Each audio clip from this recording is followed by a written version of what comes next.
Morning, everyone. Thank you for coming to Curious Public's final webinar for 2025. My name is Marie Aikins, and I am maybe familiar to some of you because I was in front of the camera for many years as chief spokesperson, Toronto Public Library, Toronto Public Health, and finally at Metrolinx for quite a number of years. So my face became familiar to people, and now I'm behind the camera for the last couple of years, often working with Curious Public to help clients with media and issues and that sort of thing. But I remain very connected to the news and passionate about the news and still very, very interested in it. And so we thought, because this has been a pretty wild year, that it would be a good year to do a debrief and really look at what were the top stories of the year, how did they go, where did they evolve to, and from different perspectives, talk about what that means for 2026, whether you're in comms, whether you're an NGO, or whether you're a reporter. What do we expect for 2026? So I'm really interested in our guests' their experience and what they think is going to happen for next year. But just to run down 2025, we got a new prime minister, and not the one we thought we were going to have when we finished out last year. We shopped local, thanks to Elbows Up, and I sacrificed California Chardonnays. You're welcome for that. I'm still grieving that. We got premiers to come together on trade barriers, and they're starting to reduce those. We clenched our teeth on tariffs and all the talk about that. We chewed our nails through so many peace talks and watched Katy Perry go to space and find a new beau, it looks like, at the end of this year. But that's just some of the stories too. It was by many accounts politics by gotcha moments. And it was also, some that had many moments go viral. We're dealing with AI in a real sense, and then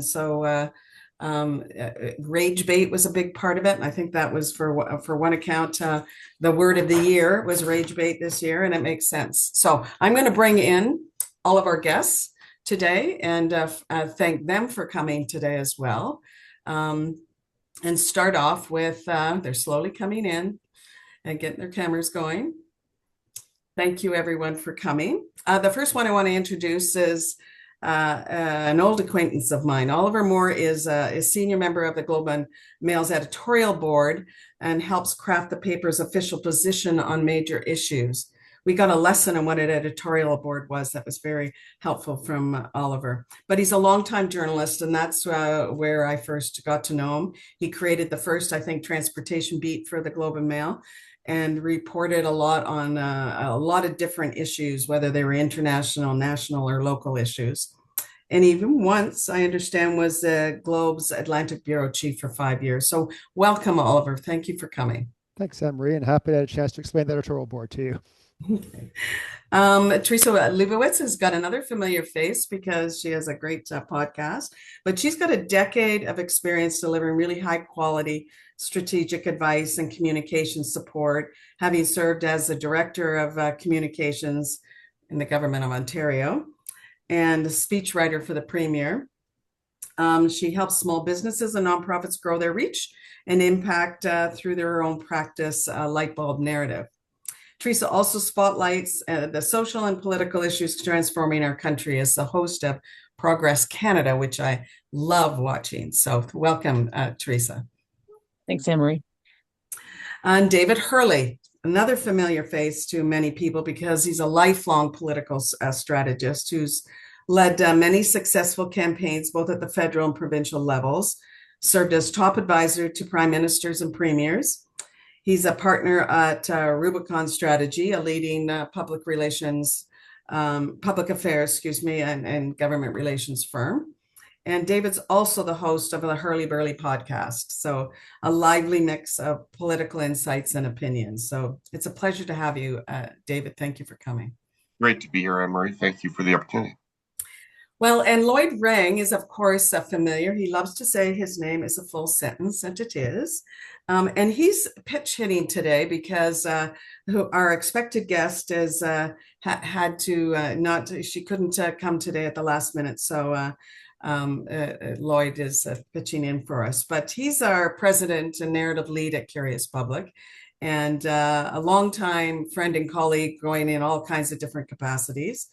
But he has regularly advised politicians, business leaders, and our country's leading institutions in delivering messages and strategies that help them get noticed for the right reasons. But he was part of our new Prime Minister's campaign communications team, and has supported 4 Ontario premiers and has worked with leading organizational brands across the public and private sector. And suffice to say, he's made a career out of aptly reading headlines, tea leaves. So no better person really to reflect on the 2025. But thanks, Lloyd, for joining us and for subbing in at the last minute. Thanks, Amy. Happy to be here. Okay, so for those of you watching, you feel free in the chat to put a question. And we'll add them to the mix if we have time. The hour goes by really fast, so I'm a fast talker, and we'll try and keep it tightly to the hour. But if you have a question that we're not getting to, or you think we won't get to, put it in the chat, and we'll see if we can get it in. So the first one we've already talked about was Carney's election win. Big surprise. It was basically a political earthquake. Mark Carney led the Liberals to a surprise comeback and helped Canada's political, the narrative around economics and global leadership, including all the tariffs, that ended up winning the day, I think, at the end of it. So 6 months in, are we 6 months, or we might even be longer than that now in? And he's delivered his first budget. And I want to know from each of you how effective do you think this government has been in communicating its narrative to Canadians across the many media platforms that make up our landscape now? And no better person to start with than David. Well, thanks. I mean, I think it's an interesting question, because you kind of have to start by saying it looks like a very different government than one that we're used to, and in particular, it looks like a very apolitical government. The Prime Minister comes to the job with no experience in politics, no political friends, no obvious staff members. And so his PMO are people he kind of knows, some of them, most he doesn't know at all. It doesn't seem like, other than the chief of staff, they're very senior advisors to him. They're more sort of doing cleanup after him. And I guess the net of all that is, I would say that I think the government as an organization is communicating terribly. I think that the narrative does not come out of the government on a regular basis. They continually manage issues badly, and make unforced errors. And I think that they are extremely lucky that the Prime Minister himself, though, appears to be a very compelling communicator. And just as was the case in the election campaign, every time he appears on the scene, everything settles down. And he does have the narrative in his head, and he does deliver it. And I think even without hearing it, Canadians are getting a sense just from watching him that this is a very serious man who's working very hard at the economy, and almost the economy only. And so that is the narrative, and that is the brand of the government. And so far, Canadians are the Canadians who voted for it seem quite comfortable with it. It doesn't appear that things have changed much since the election, but his leadership ratings are very, very high and very, very strong. So net, Anne-Marie, I think he is turning out to be, contrary to what many might have thought, in this context, a tremendous communicator. The rest of the government is institutionally not keeping up. Interesting. I'm going to go just to the opposite side of the kind of the spectrum with it and go to you, Oliver, next. Your thoughts on it. Yeah. Well, first, I apologize for the lighting in this room. The newsroom is getting fuller and fuller, and I'm basically went in a dank little closet, is what it looks like probably to you. So sorry about that. I would agree with a lot of what David just said. I mean, I think Carney comes across basically as a technocrat and sort of the adult in the room. And I think that's the vibe he gives. That's the vibe people take from him. And that's a very important, I think, brand for him to have. I also think he will struggle over time with the expectations he set, whether it's bringing down grocery prices, not solving, but striking trade deals, whether that's, building homes, moving fast, doing big things faster than they've ever been done, whatever the promise was. It was quite grandiose. And I think over time, Canadians may start to wonder when they're going to see those things. But in the short term, yeah, I think David's right. He's polling quite well, and his approval ratings are high. I think people, generally speaking, like what they see when they see him. Not everybody, but generally speaking. Yeah, thank you. Teresa, your thoughts? Yeah, so as usual, I agree partly with David and partly not, which I think he's used to at this point. But, when I see Mark Carney, I think David's right that the government itself is terrible at communications and has been for a long time. That tends to happen to governments as they've been in power for too long. Carney specifically, I see a lot of people say that he's a great communicator, but I don't feel it myself. I think Carney right now is largely coasting on his credentials and people's trust in those credentials. I think he speaks very macroeconomically at a time when people are looking for family level impact. And I think that is going to be a struggle down the road. I think Canadians tend to be pretty forgiving with new leadership, but I think, by the 18-month mark, I think he will start to struggle on that front because he is not speaking to those bread and butter kitchen table issues. I also think he is looking at a macroeconomic picture that is just not impacting people in the same way that it used to. So you can have a really great economy at the macro level, but the individual level, we're still struggling. So I think, these broad policy aims that are supposed to trickle down benefits to families, one, I think they're going to be too slow, but two, I also think he's not communicating those things in a way that people understand the impact to themselves. So, then there's the way he communicates specifically himself. I think he's a very funny man. He seems to be quite likable. Some might say he has riz. I wouldn't, but that's a term that people use. But I do think the big example of a prime minister in their first year in office as a comms opportunity is the budget. And what was the budget message? No one can tell me still. And on the actual day, he was more focused on floor crossers than on getting his narrative out to people. So to me, I think he's not the greatest communicator. Maybe he'll improve over time. But I think so far he's had a lot of broken promises from the campaign. And whether he gets better at that person to person family level communications it remains to be seen at this point. Thank you, Teresa. Lloyd, now you've got a different perspective, I'm sure, because you've got an inside view from the inside, I think, of communications with the Prime Minister. So what do you think? I may be a little too close to this. I don't know. Here's my view. I take everything that everybody said to heart. First thing is with government, I'm reminded of something Dalton McGuinty once said, which is when you become a leader of a government, you suddenly find that when you pull on a lever, nothing happens. It's not connected to anything. And so what happens with new governments is they, and particularly people who are new to government, is when they, are elected as prime minister or become cabinet ministers, they soon find out where that the connection isn't there. Like they want something done, and the public service isn't quite able to execute on it. And that's particularly true if you have a whole new agenda. And I think to David's point, this is kind of an apolitical, like a nonpartisan center-ish government that's not as ideologically driven. So I think the civil service in Ottawa is struggling to understand what that means and how to execute against that. So I think it's taking some time, and so I think that lever is just not connected yet. So we'll see if it gets connected. I don't know. I kind of disagree a bit with Teresa, not to her surprise either, I think, but I think folks watch the news with the sound off. That's a Don Guyism, I think. People watch CP24. That's actually a Keith Daviesism before it was a Oh, Don is it? Guyism. Oh, okay. So, Okay, well, there you it go. might be a Marshall McLuhanism, actually. Right? Maybe Jesus Christ himself said it. We don't know. Yeah. But but the reality is people watch CP24 with the sound off.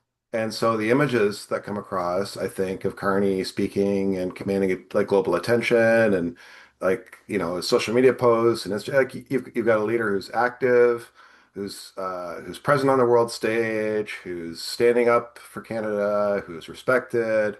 Like, yeah, the tabletop, like affordability issues are always going to be there, but I don't know that people expect the government necessarily at this point to solve them. I think there's an existential crisis here in terms of leadership and positioning vis-a-vis the United States that I think won Carney the election, and I think is what's keeping this government, I think, sort of top of mind in a positive way for Canadians. I think. So I think the images and the vibe is there, and I think that's what people are buying into right now. David, do you have something to say before we close this topic?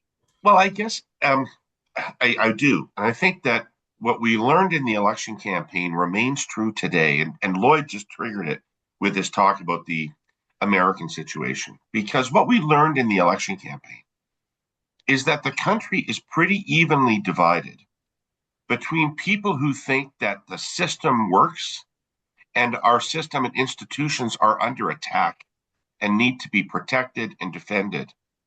Those people vote for Carney.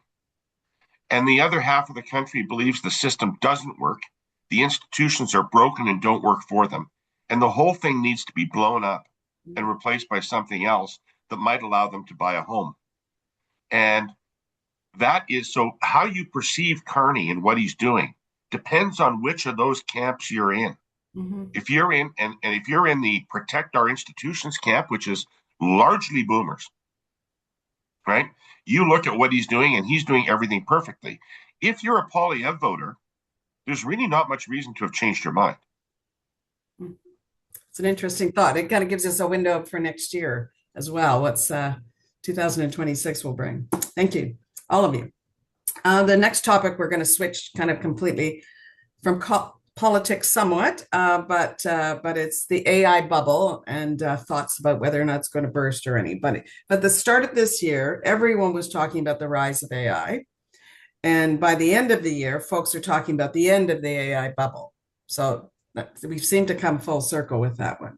So I kind of got two questions. First, is AI here to stay or not? And second, what will AI mean for comms for people in 2026? I'm going to start with you, Lloyd. Well, ironically, I'm here today because of AI.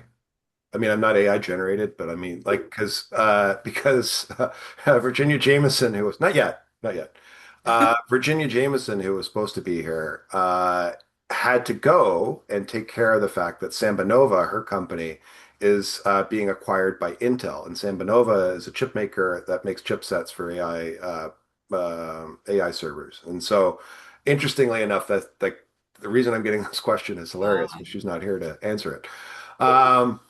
So I would like let's be honest about the AI as a concept, right?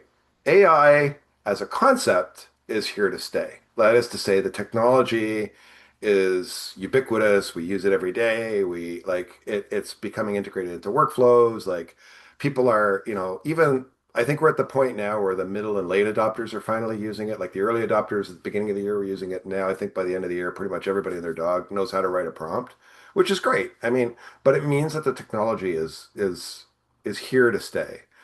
The business model, on the other hand, that's the other question. Like that's the question. Like, what is the business model for AI going forward? Like open, like Sam Altman is just dousing in piles of cash and kerosene right now and lighting them on fire. Like it's like OpenAI is not a money-making venture by any stretch of the imagination. And the big bet is that it will be by 2030. But I don't see that happening. I think actually, so I think and the challenge with AI is because it's so energy intensive, because it's so server farm intensive, because it's so labor intensive, surprisingly, like AI companies themselves, like I think like OpenAI's salaries are 700 million a year, right? So like they're expensive companies to run. They're expensive enterprises, and so is the business model there to support it? I don't know. Like And that I think is the more interesting question. The technology is here to stay. The businesses themselves, I think, are in flux, and I think where they shake out the next 5 years can be really interesting. Oliver, I'm going to go to you next. What does it mean to your newsroom? Because it must mean a lot in a different way than it does, for example, for PR. Yeah, and we'll cover this probably a little bit in the misinformation session that we're thinking of talking about later on. But obviously we have rules around the use of AI. Basically, we're not allowed to use it to write anything for certainly. We have rules around use of AI photos, rules around the use of AI videos. We're not allowed to use them. I mean, a big part of the pitch of journalism is that you can believe what you see. Not everybody agrees with that, but that is our pitch. If we're going to have a pitch, we're going to have readers and viewers. We have to make that part of our pitch. I mean, I would say, going back to what Lloyd said, I mean, he's right. It's here in some form to stay. Most of the businesses that are doing it now, or many of them, will probably not survive. And I should, of course, preface that no one should take investment advice from an editorial writer on a Zoom panel. But I do think that a lot of the AI bubble now, and I think it is still a bubble, is being fanned by fear of missing out. I mean, Wall Street is, I think, now chasing the money because they're worried they're going to miss out on something before it blows. And I should also say that I'm basically the skeptic in a lot of this. I mean, the Terminators are going to be coming at me. I'm going to say, this actually seems a bit overstated. I don't know how big of a deal this really is. And then partly, I think that's because the cynicism as a journalist, or the skepticism as a journalist. I look at people like Sam Altman, and he had a clip of a day or two ago saying, "I can't imagine raising a child without AI." And several billion parents are like, actually, I managed that just fine. And so I think part of the problem is that the true believers are so frothy, so enthusiastic, that they make it seem a bit ridiculous for people who are just mildly like, I'm not really sure about this, convince me. And they're all like, I married my AI avatar. And normal people say, no, those words don't compute, as it were. So I think there's a lot of skepticism still out there. And yeah, it's going to exist in some form, but I don't know what it's going to look like 5 years from now. And I don't think really anyone does. Thank you. Teresa, thoughts? Yeah, so I think perhaps on this panel I may be unique in that as a toddler, I had a Commodore 64. As a youth in elementary school, the internet was just coming online. When I went to university, social media was just starting up because I'm around the age of Zuckerberg. And now, in my late 30s, we're getting into the AI era. And I think what's been consistent across all of those eras is that the technology doesn't disappear, and it's transformational, but it doesn't really play out the way people expect it to. And I think AI is going to be very, very similar to that. The advice I would give to anyone using AI, but specifically, companies like my own, is to set a policy on use and then be able to trace the work that you do with it. So we've seen a number of examples. So Deloitte was caught in Australia using AI on a 400 grand report that they did for the government. And there was a lot of backlash on it because it invented statistics and invented reports. And it was just a really, really bad scene for Deloitte.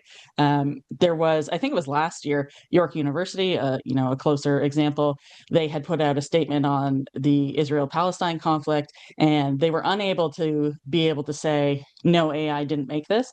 And people on campus who had been protesting that conflict were really upset because they said, the university doesn't even care enough to write its own statement on this issue. And if you're able to trace where you're using AI, you're able to say, actually, this is the human that wrote this, and we apologize, et cetera, et cetera. So I think it's really important going forward to be able to say how you're using this technology, and also to make an ethical choice about, not, as Oliver was talking about, actually using it for research, things like that, as opposed to content creation. CBC is a great example of this. They've just come out with their own policy about AI-assisted content versus AI-created content, and it's a very, very lengthy policy. You can read it on their website. They did a big article on it. I think more organizations are going to be needing to do that in 2026. A participant just mentioned that the Ford government just released a report on intimate partner violence that had hallucinated statements and sources. I haven't heard about that. I'm going to have to look that one up.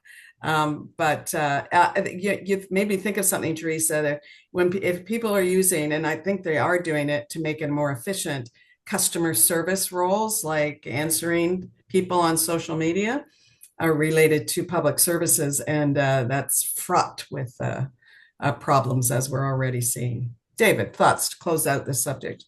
Yeah, I shouldn't talk very long, Anne-Marie, because about 90% of what I know about this, I learned from the Terminator film in 1984, So I think AI is here to stay. Um, I have just a couple of thoughts on it. I mean, one of which is that I know a lot of people who are very, very excited about it because they tell me that advances in economic standards of living come with major technological breakthroughs. And if you look back through history, that it's major technological breakthroughs that have allowed us to leap forward in terms of standard of living. This is the latest one. And so hopefully this has some really positive impacts for people. But as I look at it, maybe because I'm old, I dwell on the negatives. And I can see a lot of job loss pretty quickly in white collar jobs. So I'm a lawyer by training, and I articled in a law firm. And I can't imagine why anybody would hire an articling student anymore, or even have junior lawyers in a law firm anymore. Because if your job is to go and research the law in a certain area and then write a concise memo about what the law says, I don't believe that if it's the case now, it will be the case for very much longer, that anybody graduating from law school will do that better than AI. So I can see a lot of jobs in public, in those kinds of service firms wiped out. What do I do? I'm a public opinion researcher. So I ask people tons of questions and then I cross tab them and I'm looking at reams of data, trying to understand, is there a pattern here? Is there a trend here? Is there something going on in here? Well, how much longer am I going to be better at that than AI? Not much longer, if today. So it is, I can see it coming to take away white collar jobs. And the eternal question is, that's probably good if there are other jobs that replace them. And history tells me the jobs aren't for the people who lose them. The jobs are for people in the future. Yeah, you're exactly right. So, but it is something to certainly pay attention to. And I would actually add a quick thought of what David just said. I mean, when you think back 5 or 10 years ago, in one of the answers, or even 15 years ago, one of the answers always about deindustrialization was learn to code. Well, anyone who's trying to get a job now as a coder, as AI is doing that very, very effectively and very cheaply. So, pivots are possible, but the obvious pivot is not always the right one. Yeah, true. That's very true. Okay, I'm going to switch topics altogether. Our next one is that Canada, unfortunately, lost our measles-free status, which was as a result of a lot of things. But it's since the first time since 1998, and that it's been a year-long outbreak, and that's why we lost our across multiple provinces, and that was the criteria for losing our status. So, but the experts point to a mix of reasons for that, why people and why there was a measles outbreak in Canada, of all places. It was a mix of vaccine misinformation. Perhaps that stems from that happened during the pandemic, the public health system underfunding, and a lack of coordinated national response to it. So those are kind of the experts are blaming those three main reasons. So I'm curious to know what our panel of experts thinks about this. If you're a comms professional or you're in the news, what's the lesson here that we need to incorporate in our 2006 strategies for public health information and for misinformation, as we talked about a little earlier? Teresa, let's start with you. Yeah, so I was a 12-year-old when they did the big 1998 measles vaccine rollout. They got us all in the school gym. You do your jab, you go watch a Disney movie about pandas in the corner. I vividly remember this still. So it was clearly a formative experience. But I think the advice for communicators and just anyone really is the value of proactive communications. I know disinformation is part of this, cuts to public health are part of this, but to me, it's a failure to understand that proactive communications is essential. So you have to explain why things matter. You can't just put out a policy and assume people will value it. And I think this is something that governments fail to learn constantly on a number of different fronts. And then once you have put out your communications on something, you need to repeat it. there's an old adage in politics that you have to say something 5 times before people have even heard it once, and you'll be sick of that message at that point, but you need to keep repeating your message so that it actually gets to people.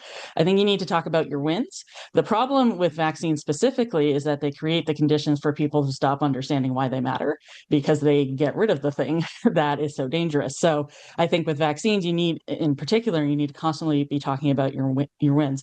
One thing that I have always said to people in politics is that silence loses. If you think that you don't need to put out a message, the people who are against you or the factors that are against you will come fill that void. So you actually need to be constantly messaging on things, including after you've had your initial successes. I think it's also important to remember that the public is not a monolith. So we sort of put anti-vax and vaccine skeptics in the same bucket. But we did an episode on the measles status earlier in the year on our podcast, and we were with Jill Promoli, who's a citizen expert on these kinds of issues. And what she always tries to remind people is that people come at these issues with really different backgrounds and perspectives. And rather than yelling at them or judging them or labeling them as something, you have to really get to understand their experience and speak to them where they are. And then that brings me to the last point, which is you need different message tracks. Not everybody's going to respond to the same messaging. And just because you think it's good doesn't mean it's going to land with people. So you have to think about, how am I going to reach people? Because ultimately the measure of strong comms is how successfully it lands with your audience. Mm. Lloyd, how about you? What does this misinformation tell us what we're going to have to do in 2026? First of all, I think it's interesting. I think 2025 was in a lot of ways the year of the bully. I think what you saw was that when people throw out a lot of misinformation, when people throw out bad ideas, and they're gently called out on it by folks in the media or politicians or whatever, they get prickly, they get their backs up, they go into attack mode. That's like, they use the old deny, reverse, technique, the Darvo technique. And you see Trump do this all the time. And so it makes people hesitant to challenge those who hold some of these ideas, that are, I think, dangerous from a public health perspective. So I think the bullies have figured out that polite people don't want to necessarily interrupt them. Secondly, I made some public health people a little upset in a session I did where I said, actually, if disinformation is winning, you're probably not doing your job very well. And that's a risky thing to say, but I think it's true. I think if you are allowing other people to control the narrative, it means that you haven't done a good enough job in articulating, defending your. Now, what's the answer? I don't know. I mean, for several $1,000s, I'll think about it. But I think I think we definitely have to raise our game. I think when it comes to confronting misinformation and be a little bit more bold. And my daughter is home. I don't know if you can hear her in the background, but it's a snow day, so she's participating in this call as well. That's good.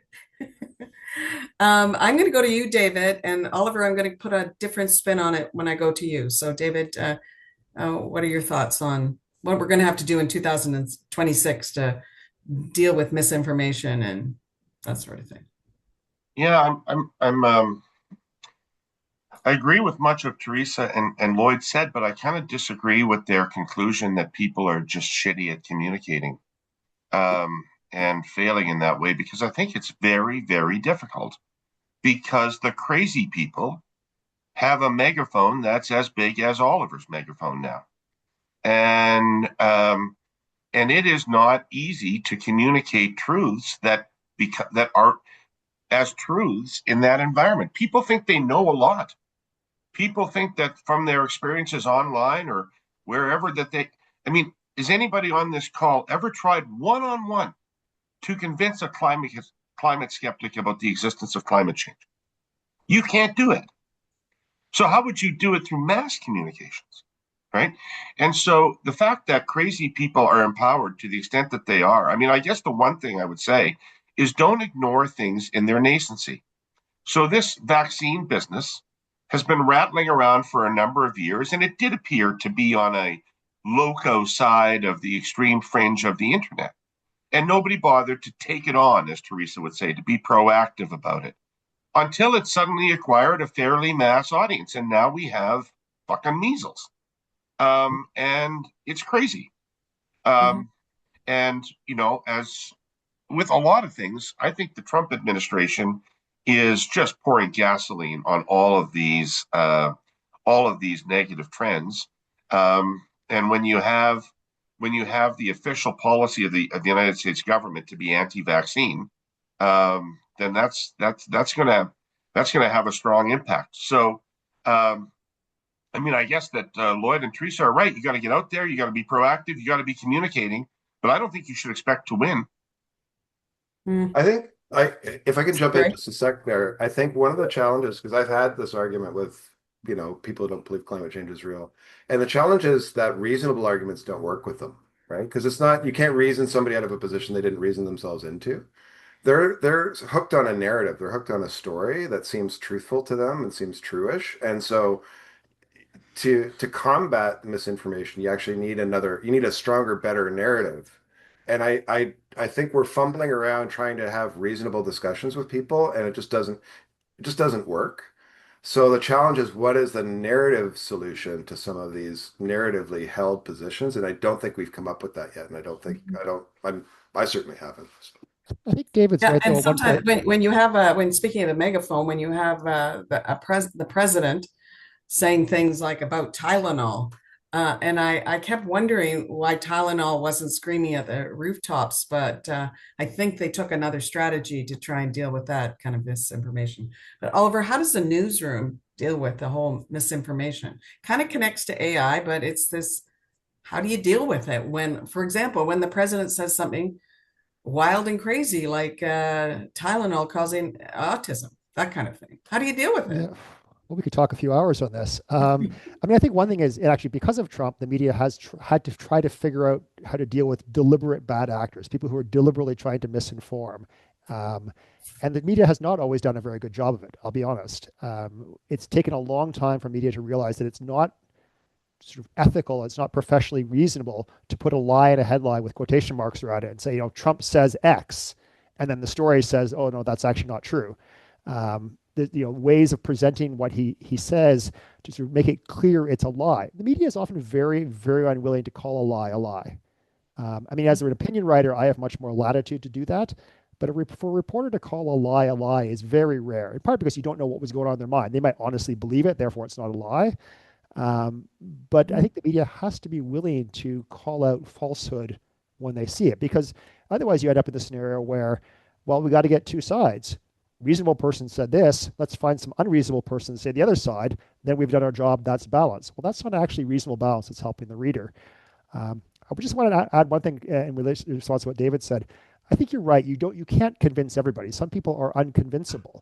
I saw a great anecdote the other day. I can't remember the names. It was a scientist and a creationist. They're having a debate. And the last question was, what could make you change your mind? And the scientist said, evidence could make me change my mind. And the creationist said, nothing could make me change my mind. And so the thing is, if you can't convince that person, unfortunate, intellectually unfortunate, but you convince as many people as you can. I think that's particularly relevant in the vaccine discussion, because even if you can't convince 100% of the people, if you convince enough people that the people who are unethically and selfishly free riders off the rest is still big enough that the population is protected. Well, and part of the problem I wonder too, Oliver, to pick up on David's point, is that good content like yours is behind a paywall and garbage is free. Mm-hmm. It's a huge issue. We actually charge a fair amount compared to a lot of other papers. I'm not going to apologize for that. It's an expensive product to put out. I don't know if you saw our big investigation of Alberta Health Service week and a half ago. Those things take months and months. There's always the possibility of legal action. Good journalism is expensive.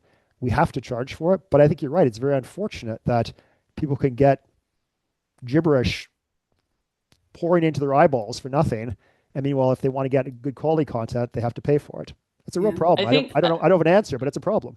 Yeah. I think the thing that we're missing here, though, is that we're too late and we're too specific when it comes to disinformation. So if you look at the Finland example, they are now teaching kids as young as 6 years old to recognize disinformation, and they are succeeding, which is really important when you border Russia, of course. So we don't do it from the very beginnings of our educational system, and we need to. Instead, we rely on journalists like Oliver to try and figure it out after the fact. And we know that once a lie is already in somebody's head, it's really, really hard to deprogram them. If you listen to cult deprogrammers, they talk about this all the time. It's a very, very similar experience here. So there's something called pre-bunking, which they do in Finland, where they teach people how to reason and how to spot falsehoods in the first place so that they can apply that to things at large rather than specific examples of it. And then they use those skill sets to be prepared and basically inoculated against disinformation as they go forward. And I think we need to be looking more into that. I just want to jump in and say something positive. Oh, sorry, Marie. I wanted to agree with Teresa that we need to teach it in school at a very, very young age. David? I was going to jump in with a little piece that's, I think, helpful to Oliver and maybe as a little clue to finding our way out of this. When I do research on where people get their news from, we know the patterns are that the younger you are, the less likely you are to be going to a traditional news source, and the more likely you are to be not even consuming news deliberately, but just encountering it in things like TikTok or other social media that you're following, right? But when I ask people, if something really important is happening and you need to know the truth, where do you go? Of all ages, they say CBC or newspapers. They know that the stuff they're getting on social media may or may not be true, but the stuff they get from the mainstream media is true.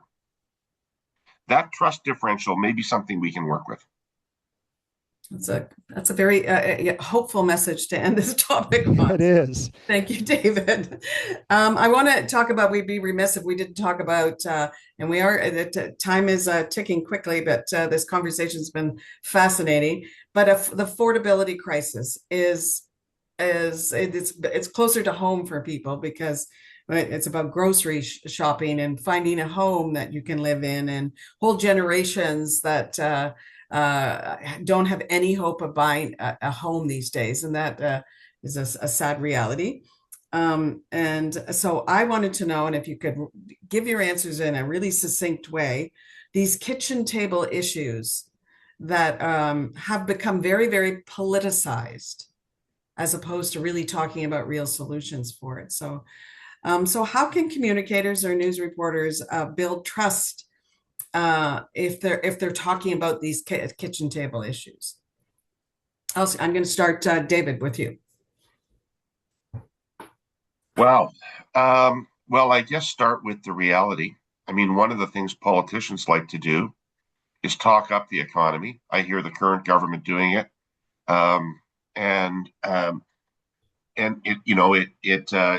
when what the government is saying is at such strong variance with what people are feeling, can lead to real credibility problems and real credibility deficits. And it means that what you're trying to do about it isn't terribly credible. And I think this is really, in my view, not a matter of communications.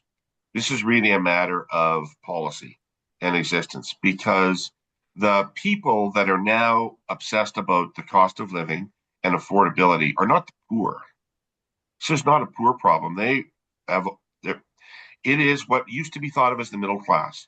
It is what the people that used to think that this was a system where you do play by the rules, all these things that people say, do the right things, get your education, you're going to have a good, solid living. And now people find that they can't, especially younger generations. I don't think you can communicate yourself out of that mess. I think, I think this doesn't change until there are houses for people. I mean, I did focus group. This is not a current problem, by the way. I mean, people that talk about the Trudeau government as 10 lost years as if it was Nirvana before that. When I was doing focus groups in 2013 for Trudeau, when he was trying to flesh out his middle class mandate, I went to Vancouver and I sat in rooms with people who were objectively middle class by their incomes and all that stuff. And they all told me that they weren't middle class. They all self-defined below middle class because none of them owned a home.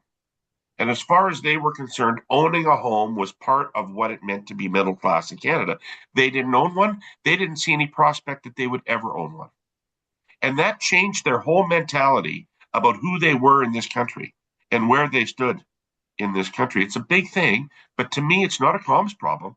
It's a policy problem because we now have most of the country dissatisfied with their standard of living. Mm. Point, Teresa. Yeah, so I agree with David. Like David and I are 10 years removed from a conversation we had about bringing in rent control into the province of Ontario because housing has been bad for at least that long. And, tomorrow on the podcast, we're going to have a conversation with Neil Heatherton of Daily Bread Food Bank because, in Toronto this year, we've got over 4 million visits to food banks in the city, which is an appalling number. But I think David is right. It's not the poor that are complaining about these issues at this point because it's the same reality for them. It is that sort of middle class reality that is slipping away from people. I think if you're going to be messaging in this age, yeah, you actually have to recognize that we're in a neo-gilded age, deeply stratified society, and that generations are experiencing that differently. So, Lloyd will point out Gen X's sandwich experience, I suspect. I'm a millennial, so the Great Recession is something that we have never recovered from economically. And then young people right now are facing, I think, after Christmas, after seasonal jobs go away, they're going to be facing around 20% unemployment. So you have to recognize that people are actually struggling when you message to them.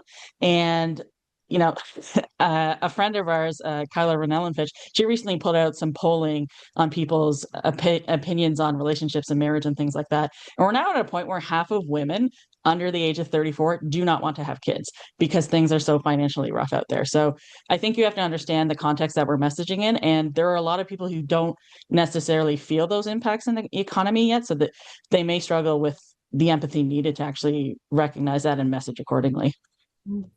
Oliver, where is this the affordability news stories going in 2026, do you think? Well, I'm going to quickly look back first and say that we've actually come a long way. And I will say that in as much as for a long time, personal finance stories were two kinds of stories. It was either millennials with their avocado toast and they couldn't buy a house because of their avocado toast, or it was some incredible, bizarre outlier situation of someone who, by the 15th paragraph of the article is like, oh, the reason they could buy their house is because they got inheritance from their uncle. It was all with this. It was either like bootstraps or stupid kids was kind of the narrative all the way around.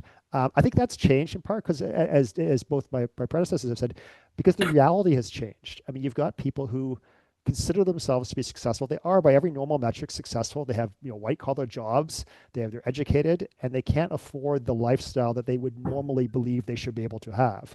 And I think it's an interesting shift because I think politicians love to talk about the middle class because it's such a broad umbrella.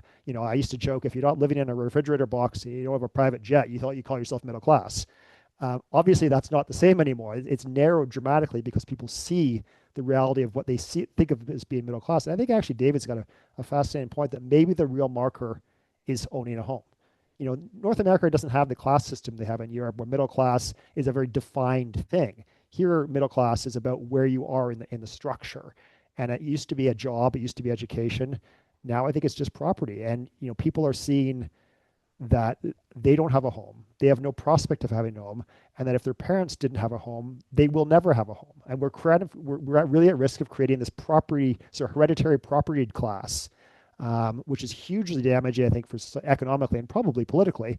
And I think the media, getting back to your question, is trying to figure that out. Like, what is, for example, affordable housing? That used to mean housing that was subsidized for people who are quite poor.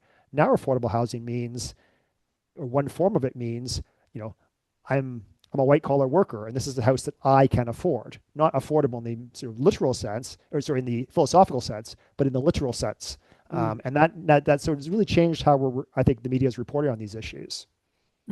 True. Lloyd, just to wrap up this topic. Well, Gen X always comes last. Don't worry, Lloyd, I'm Gen X as well. Yeah. So, no, I'm a boomer, thank God. Oh, boomers. Still our fault. And we're done here. No, it's funny. Like here's the reality, and just to put numbers to this too. I look back at my first home and what it cost me in 1999, right? And then I adjusted it for inflation, adjusted my own wage for inflation, and like looked at it, and I could not afford right now, if I were entering the housing market, I could not afford my first house right now, probably.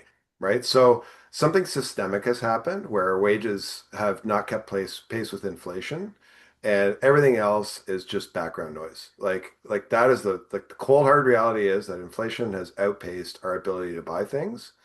And homes are a prime indicator of that. Civic Action has done a number of reports on this that are very well worth reading, I might add. So I think for communicators, I think the thing that we need to remember, and I think this is what we're all saying, is that this is what's obsessing people right now. Like when like every time I go to Metro and I get my grocery bill, I die a little inside. Like, and every time I pay for anything, I'm like, oh my God, I remember like last year when this cost $5 less or $10 less or whatever it was. And it's just constant. And so that anxiety, that fear, that like challenge that people live in every day is the environment in which we are communicating. And if you're government or your business and you are tone deaf to that, you are really, really missing the boat. And so, David, you mentioned, macroeconomics before, and, there are countless businesses and celebrities in particular and influencers who are so tone deaf to the reality that people are living in right now. They're living like folks are living in a refrigerator box, not flying in a private jet. But the private jet class, and to Teresa's point about the gilded age, like they are really deeply offending people and Well, they the don't affluent realize don't it. know how affluent they are, Lloyd. Exactly. They don't think they're Exactly. Yeah, they affluent in many don't. cases. No, There's polling in the US that shows multimillionaires think they are struggling middle class. a So, 100%. 100%. And so that tone deafness on the part of individuals, corporations, businesses, that's something that we can help them solve as communicators through tough talk, and through evidence and polling. And like I think it's our responsibility to bring the people that we work with back down to earth and into those discussions. Because if Gen X is feeling it, if millennials are feeling it, if even boomers are feeling it, then it's a problem. Well, thank you for that. Are coming up to only 8 minutes left of our webinar, so the time just flew by because it's been really interesting. So this is going to another. I'm going to end it with some viral brand moments that happened in 2025, and there were a lot of them because things do go viral if they're in any way outrageous, outrageously funny, outrageously bad, whatever. It will go thanks to social media. It will go viral. So I'm going to name what we thought were the top three. And I wanted to each go to each of you and talk about how these brands scored on their issue management and to protect their reputations this year. Did they, or could they have done something differently? And what it tells us about building trust rather than sparking a backlash when a moment suddenly goes viral. So these are the three we thought of. The American Eagle's Great Jeans campaign with Sydney Sweeney. Take your minds back to that one. Remember that one? Astronomers' handling of the Coldplay Kiss Cam couple. That one. And another one. Ducking doesn't work. What did you say? Ducking doesn't work. That taught us that. Yes, that did a thing. Thank you for pointing that out. And Coca-Cola's AI-led Create Real Magic holiday campaign. So hopefully those are all familiar to you. I assume they are. So tell us, I'm going to start. Who am I going to start with? I'm going to start with David first. Well, I actually don't know the last one. I don't know the Coca-Cola one. I think that the company that employed the kissing couple probably were a little late on that from a human resources standpoint, but I don't know that there was actually any reputational damage to that company at all. Resulting from that, there was a lot of reputational damage to the individuals involved, I presume. But I don't think the company needed to do anything differently than it did in that regard. With regard to Sydney Sweeney and American Eagle, I mean, I presume that a lot of people considered that interpretation of the Gene tagline before it went out. And I presume that they anticipated that reaction. Now, one of the things that companies have to do now because society is so polarized, is understand who your consumers are, right? And so if the people that buy if the people that buy your product are not New York Times readers, don't have that progressive mentality, then you have a different relationship with your consumers than you do if you're, say, Starbucks, and people expect you to have a progressive outlook. I don't know what the profile of American Eagle jeans is, but again, I suspect that they were not hurt by that effort at all among people that would like to buy their jeans. There may be a lot of people out there who thought that that was playing into the kind of nativist shit that is going on in American politics, that it was playing to that. But I think for the vast majority of people, that would have gone right over their heads, and especially for the people that were the target market. It didn't affect sales one bit, David. If anything, they got a slight bump out of it. Like this is the thing. Like quite often you see this. Like the challenge with brands is you have to break through, right? And so to break through, you have to be controversial. And so you like because milk toast messages don't stick. So they like. I think you're right. I think they focus group that 6 weeks from Sunday. They knew what they were doing when they went out with it, and it was a calculated risk. And they knew it wasn't going to impact their bottom line. It was going to get them out there and it didn't affect them. And so I think that's absolutely true to say.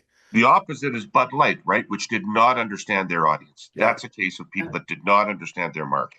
Yeah. Or Disney. That one they did lose a lot of money on. So we Yeah, and the astronomer one was clever though, because like just to weigh in on that too, because like they like in a heartbeat they got Gwyneth Paltrow to do an ad for the company. And Gwyneth Paltrow, of course, ex-wife of Coldplay singer Chris Martin. So it's like the whole thing is connected. And like it was clever as heck. And they said, now that we have your attention, let me tell you what we do. And it's like, whoa, way to make like lemonade out of lemons there. yeah, Like, they did. I thought it was really clever. And so I the problem is, and what I want to say to clients all the time is if you're worried about offending people, don't worry so much. Worry about offending the wrong people, but like don't be so worried about making waves because actually, like the way the algorithms work, the way the way that we consume news, to a certain extent, if you're not creating ripples, you're not getting through. There's so much information out there right now that if you're not willing to kind of stick your neck out a little bit, you're not Or landing. pay. Sorry, Or pay. or pay. Yeah. Or pay. Okay, I I'm would gonna say, wrap And this oh, up. but here's another little viral moment, like real quick. KFC putting the Colonel behind home plate instead of buying an ad in the World Series. Genius. I would Teresa, I'm say, going to wrap that up with you, and Oliver, I'm going to give you a different spin on it. But we only have less than 2 minutes left. Well, I think on the astronomer front, I think that's probably the best example of a good response here. Because of course, yes, as Lloyd said, Gwyneth Paltrow famously consciously uncoupled from the lead singer of the band that this started this whole thing off. I did go look at the Google Trends scale on this issue, and the concert was on the 16th. Both parties resigned by the 17th after the company announced an investigation. By Friday, they put out the Paltrow video, and the Google Trends for the company went from 100 to 0 over a period of 2 weeks. So they really just deflated the entire issue, and it was pretty impressive.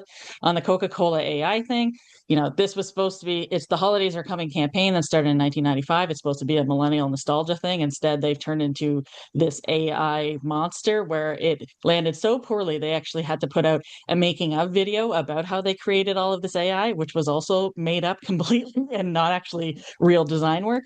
And then I have to disagree on American Eagle. Like, sure, they got attention, but actually this was supposed to be a charitable campaign that nobody actually remembers that fact because it became basically about white supremacy and eugenics. And to me, that's not a great brand look. So I have to disagree on that front.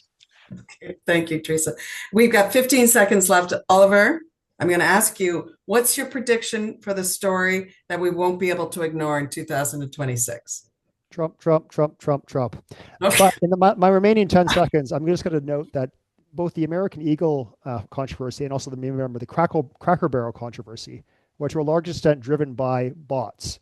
That's not to say there was not a real controversy, but there's been research into this. And so brands need to realize or think about how real is the controversy they're reacting to and how much is it being whipped up. That's a really good point to conclude It on. was hard to believe that many people cared about Cracker Barrel. It really was. Yeah. I'll just pump the tires of the editorial board. We had a whole piece on AI misinformation a few weeks ago. Look it up, everyone. Well, the hour whipped by. Thank you. Thank you to our guests so much. This is a really, really interesting conversation. We're going to, at the conclusion of this, of course, we always send out the video of it. So if you didn't make it, well, then you're not here and you missed it for live, but we'll be sharing it broadly. But, you know, I want to really thank us. The whole year, people came up to our webinars.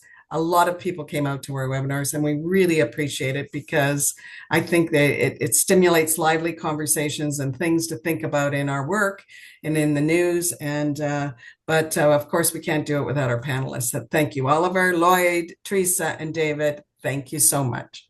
Thank you. Pleasure. Thanks. Thanks.